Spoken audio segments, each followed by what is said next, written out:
Look at you. You are waiting. You have been waiting for a long time. Maybe you are waiting for the right moment. Maybe you are waiting for permission. Maybe you are waiting for a savior, a mentor, a partner, a stroke of luck that will finally lift you out of the fog and place you where you think you belong. I am here to tell you the truth that your soul already knows, but your ego is terrified to admit. No one is coming. The bus is not coming. The savior is not coming. The man you are waiting for is you. This is not a motivational speech. Motivation is cheap. Motivation burns out like a match in the wind. This is a psychological operation. We are going to perform surgery on your soul. We are going to use the map left behind by Carl Jung to navigate the labyrinth of your own mind. We are going to look at why you are stuck, why you self-sabotage, why you feel like a child in a grown man's body. And we are going to burn the dead wood so that something new can grow. Are you ready? Take a deep breath.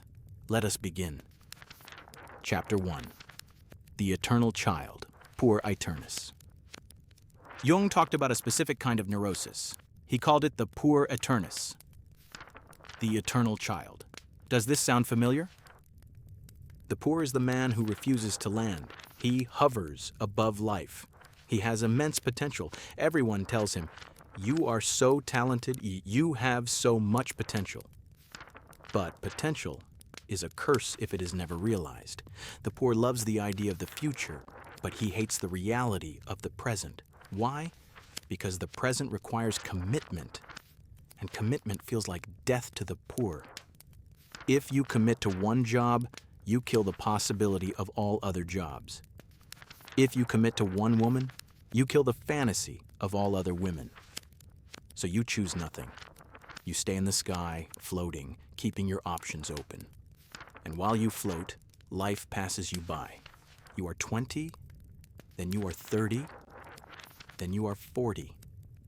And suddenly, the boy with potential becomes the old man with regrets. The provisional life, that is what you are living. You tell yourself, "Eddie, this isn't my real life yet. I'm just preparing. I'm just waiting for things to align." This is a lie. This is your life. The clock is ticking right now. There is no dress rehearsal. How do you kill the eternal child? You do not kill him with hatred. You kill him with work. You kill him by landing the plane. You pick a burden. You pick a responsibility. And you carry it. Jung said, "There is no coming to consciousness without pain. The pain of discipline is the only cure for the pain of regret." Chapter 2. The Persona. Let's talk about the mask you're wearing. Jung called it the persona. It is the face you show the world, the nice guy, the successful businessman, the cool friend. Society needs the persona. It is how we interact politely, but your problem is that you think you are the mask. You have spent so much energy trying to be liked that you have forgotten who you are. You smile when you want to scream. You say yes when you want to say no. You think this makes you a good person. It does not. It makes you a harmless person. And harmless men are not virtuous. A harmless man is not good. He is just weak. A good man is a dangerous man who has his danger under voluntary control. If you are only nice because you are afraid of conflict, that is not morality. That is cowardice. The persona is thin, it is brittle, and it is exhausting you. Do you feel tired all the time, even when you sleep? That is the weight of the mask. It takes immense energy to pretend to be someone you are not. Drop the mask. Not all at once. You don't want to scare people, but stop lying. Stop lying about what you want. Stop lying about what you feel.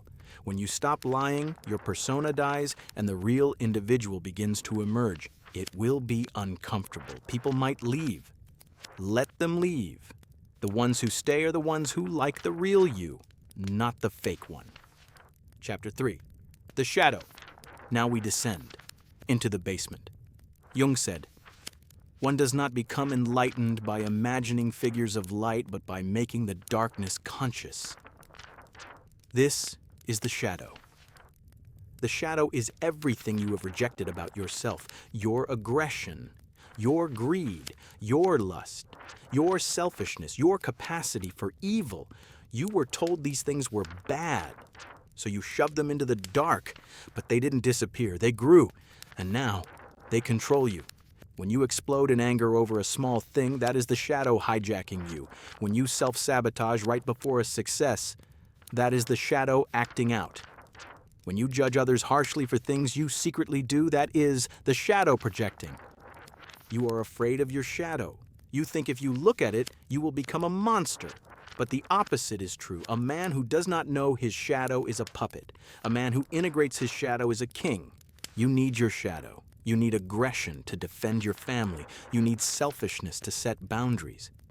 You need the dark energy to drive you forward when the light energy of motivation runs out.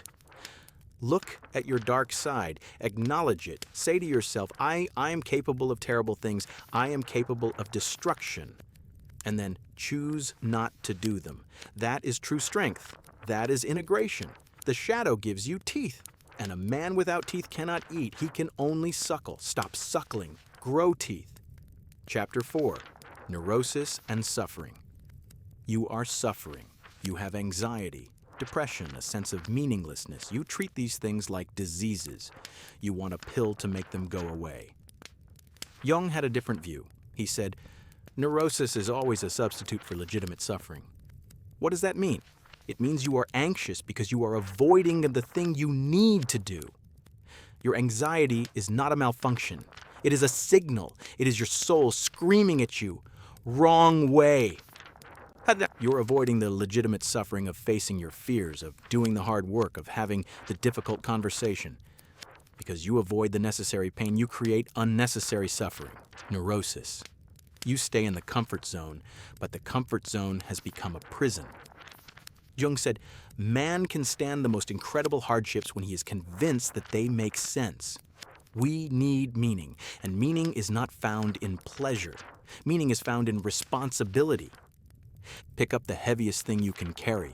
Your suffering will not disappear, but it will change. It will stop being useless suffering and become heroic suffering. And heroic suffering is bearable.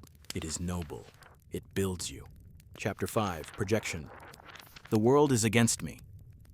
Women are all the same. My boss hates me. Stop. This is projection. Jung taught us that everything that irritates us about others can lead us to an understanding of ourselves. When you point a finger at someone, 3 fingers point back at you. You see in others what you refuse to see in yourself. You hate the arrogant man. Look at your own repressed arrogance. You hate the lazy man. Look at your own laziness. The world is a mirror. If you see enemies everywhere, it is because you are at war with yourself. If you see rejection everywhere, it is because you have rejected yourself. Stop blaming the external world. The external world doesn't care about you. It is indifferent. The problem is internal. Withdraw your projections. Take them back. Own your own garbage. When you take responsibility for your perception, you gain the power to change it. Chapter 6. The Anima and the Animus. For the men listening, you have a feminine side. Jung called it the anima. It is your capacity for feeling, for connection, for intuition. If you repress it, if you try to be pure logic and stoic stone, the anima turns dark. She makes you moody, possessive, resentful, or she makes you obsessed with women, searching for a goddess to complete you. You look for a woman to be your mother, your savior, your muse. That is too much weight for any human being. No woman can save your soul. Only you can. Connect with your own feelings. Do not be possessed by them, but do not ignore them. When a man integrates his anima, he becomes creative. He becomes empathetic without losing his strength. He becomes a complete human being. Chapter 7. Individuation. This is the goal, not happiness. Happiness is a side effect. The goal is individuation, becoming who you truly are. It is the process of peeling away the layers of the onion, the conditioning of your parents, the expectations of society, the fears of the ego, until you reach the self. The self is not the ego. The ego is the captain of the ship. The self is the ocean. Individuation means the captain finally listens to the ocean. It is a lonely path. Jung said, if you go your own way, you will have to leave the herd. The herd is warm. The herd is safe. But the herd is stupid. If you want to find yourself, you must be willing to be alone. You must be willing to be misunderstood. You have to accept your uniqueness. There is a specific combination of talents, flaws, and experiences that is you. Nature does not repeat itself. If you do not live your life, nobody else will. Your potential will die with you. That is the ultimate tragedy. So, here we are. You have the map. You know about the puer, the persona, the shadow, the projection. Knowledge is useless without action. Jung said, you are what you do, not what you say you'll do. What are you going to do today? Not tomorrow, today. What small step can you take to kill the boy and birth the man? What truth can you tell? What responsibility can you pick up? The door is open. The cage was never locked. You built the bars yourself. Walk out. The man you are waiting for is looking at you in the mirror. He is waiting for you to stop waiting. He is waiting for you to begin. Your time is now.